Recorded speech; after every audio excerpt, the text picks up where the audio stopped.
आज संध्याकाळपासून मला माहित नाही काहीतरी खोकला सुरू झाला मला. वातावरणच सगळं इतकं गडोळ झालेलं आहे सगळ्या बाजूनी.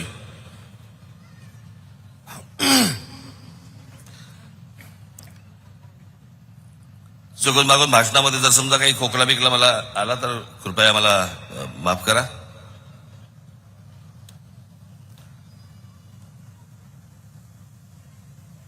आज या 18व्या लोकसभेच्या निवडणुकीला आपण सगळेजण सामोरे जात आहोत.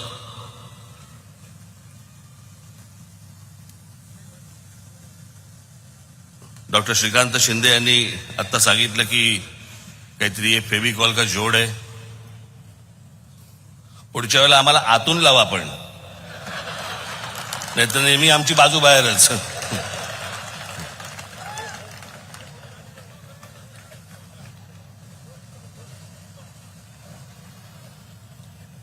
आज इथे ठाण्यामध्ये आल्यावरती आनंद मठामध्ये गेलो.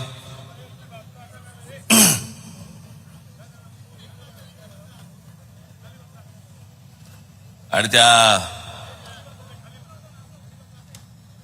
आनंद मठात गेल्यानंतर सगळे जुने दिवस आठवायला लागले मला.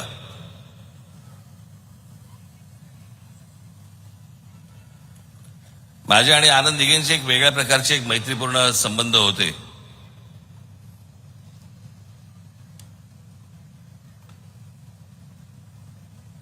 आज त्या आनंद मठात गेल्यावरती मी त्यांना तेव्हा पूर्वी मी त्यांना सांगायचो, मी जेव्हा तिथे जात असे मी म्हटलं स्वच्छ ठेवा हो. कुठे आपलं कुंकू पडलंय, कुठे आपली ऊद पडली आहे, कुठे काय पडले सगळं असा. काही जे जुने लोक आहेत त्यांना माहिती असेल तिकडे काय परिस्थिती असायची, त्याच्यातच झोपायची. आज गेलो तर लक्षातच नाही आलं की त्याच वास्तूमध्ये यायचो मी.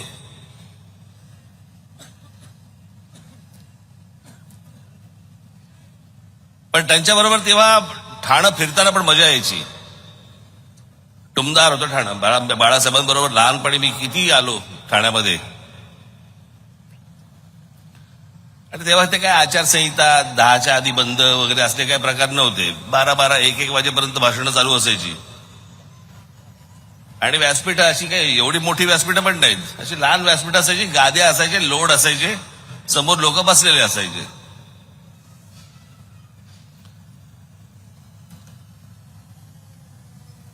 आणि मध्ये रात्री उशीर झाल्यावर ते दव पडणं, गाद्या त्या सगळ्या लोड ओले होणं, सगळं ते व्यासपीठ सगळं अख्खं ओलं असायचं. सगळे ते हार पडलेले असायचे. आणि एक टुमदार शहर ते व्हायला ते एक ठाणं होतं. त्याला तलावांचं शहर म्हणायचे. त्या तलावांचे शहर बुजवले गेले आणि नंतर टँकर सुरू झाले.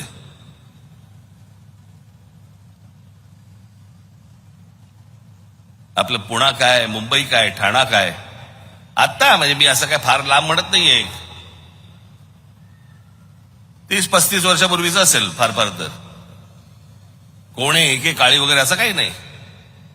पण छान टुमदार. मला असं वाटतं की अशी शहरं ही आपल्याकडनं उभी राहिली पाहिजेत. आता या इमारती सगळ्या बाजूनी उभ्या राहत आहेत, कॉन्क्रीट जंगल्स उभी राहत आहेत.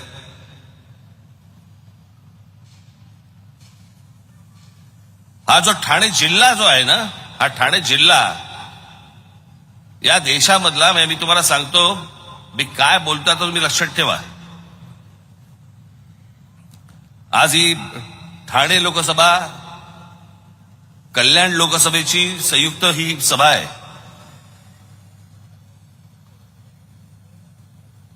मी गेले अनेक वर्ष सांगतोय की आज या देशामधनं वेगवेगळ्या राज्यांमधनं जी लोक येत आहेत महाराष्ट्रामध्ये,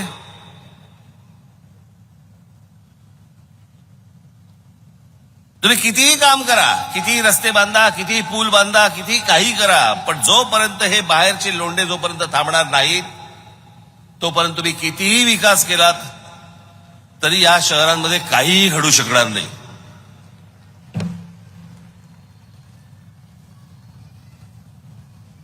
आज खासदार श्रीकांत शिंदे असतील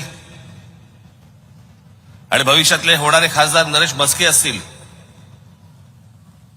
उद्या त्यांनी किती फंड आणले, काही आणलं. मी खास करून ठाणे जिल्ह्याबद्दल बोलतोय. मला वाटत नाही भारतामध्ये, संपूर्ण भारतामध्ये, कदाचित जगात